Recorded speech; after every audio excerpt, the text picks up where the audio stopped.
As he disappeared into the night, little Caleb turned to face his mother and spoke 3 words that would stick in Margaret's memory forever. Everyone on the planet started crying when she told them what her kid had said to her. When Caleb was contacted by the hospital, Margaret and Tom hurried to visit their beloved son. He had been doing so well until that day, but now he appeared to be prepared to give up. Fighting the need to give him a hug, or at the very least brush their fingers through his hair, they sat next to his bed and grinned at him. Regretfully, they were aware of how much their young son detested being touched. Now, their only option was to keep him occupied until the doctors arrived to bring him into the operating room for a last-ditch operation. Margaret's eyes welled up with emotions as she reflected over the past 2 months. The last time Caleb saw the sun was then. The family enjoyed a lovely day together, preparing a picnic in the park that morning. Everyone in the car was worn out on the drive home. Still hungry, Caleb unbuckled his seatbelt to get at some of the food that was left in the rear. A truck appeared out of nowhere and hit the car where he was sitting on the side as he turned. This close-knit family's life would be irrevocably altered by a single instant. Both Margaret and Tom awoke in the hospital that night just before midnight. They were thankful to be alive, but the doctor only bowed his head when they inquired about their kid. The person with the most serious injuries was Caleb, who had been thrown out of the car at contact. He was in a coma, the doctor informed the parents, and they had little hope. He had to warn the parents to be ready for anything. Tom and Margaret were both well enough to leave the hospital after 2 weeks.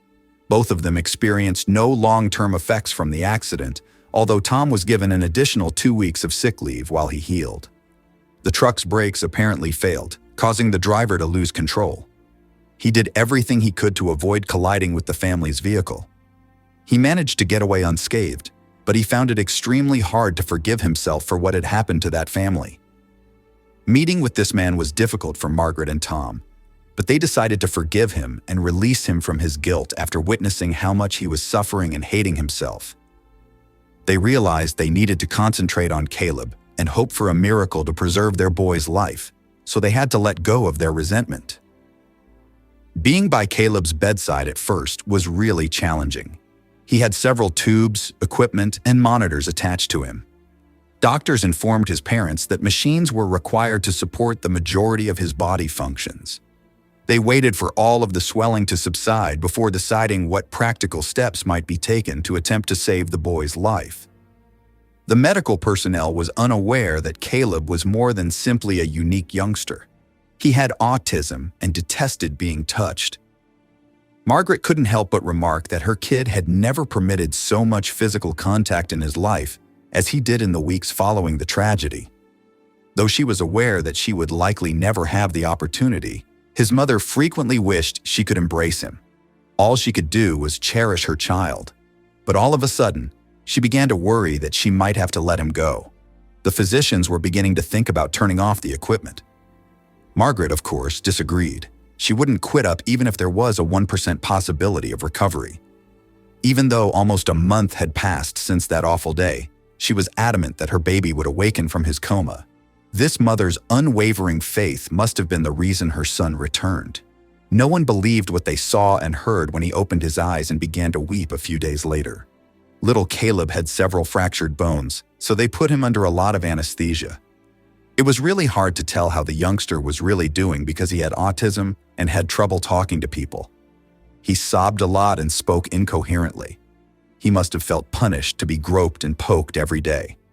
Day and night, Margaret stayed by her son's bed. Even though Tom had to return to work, he spent the evenings with his wife beside their son's bedside. For nearly another month, the hospital served as their second home. Both parents did everything they could to console their son during this period. Caleb occasionally said a single syllable. He would gesture to his chest and say, "pain," or he would just say, "water," to have something to drink. Although they were saddened to see their kid in this condition, they were grateful that there remained hope and that he was improving. Doctors believed it was best to sedate Caleb as much as possible, so he was in and out of induced slumber. He had been given less than a 5% chance of surviving at first, but it appeared like his condition mysteriously improved every day. The boy's brain swelled less, and he began to recover. His speech soon recovered to nearly normal, and tantrums started to happen often. Despite the difficulties of managing a touch-sensitive autistic youngster, the medical personnel made every effort to assist him. Although it wasn't yet medically feasible, Caleb longed to return home. Numerous injuries still needed to be monitored. He needed to be kept as motionless and silent as possible to prevent more injury because one of his ribs had punctured a lung. Doctors informed Margaret and Tom 2 months after the horrific day of the accident that if the boy's recuperation proceeded along the path it was taking, they would be allowed to take him home. Caleb's performance exceeded expectations. Given that the suggested day of release was 2 weeks away, the parents were given some guidelines on how to get the house ready. As Tom began constructing some access ramps outside the home to accommodate the wheelchair Caleb would be using until his legs were fully recovered, Margaret couldn't control her enthusiasm. The physical therapist reassured the parents that his home environment would significantly assist in his speech rehabilitation, even if he still didn't talk as he did prior to the accident. Caleb's parents were getting ready at home 2 days before Caleb's release when the hospital phoned. Caleb was once again battling for his life, but they had no idea why what had just happened had happened. He was having severe dyspnea, and his head was experiencing some pressure. The parents' entire world collapsed as they hurried to his side. Their son was unlikely to survive, and that much was certain. Nevertheless, the surgeons set up the operating room for a last-minute procedure. Although it was nearly impossible, there was yet a chance to save him.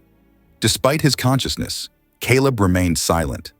His parents were crying quiet, bitter tears as he lay in bed with his eyes closed and his breathing rasping. Suddenly, however, Caleb opened his eyes. He looked around the room for his father. Caleb only grinned as Tom carefully took his hand without snatching it back. He spent a few priceless moments alone with his father.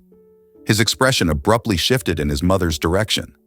After meeting her gaze, he said a phrase Margaret had never heard him say, "Mommy, hold me."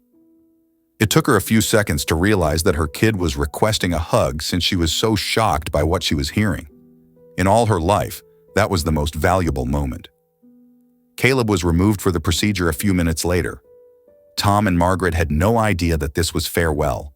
Despite the physician's best efforts, tiny Caleb did not survive.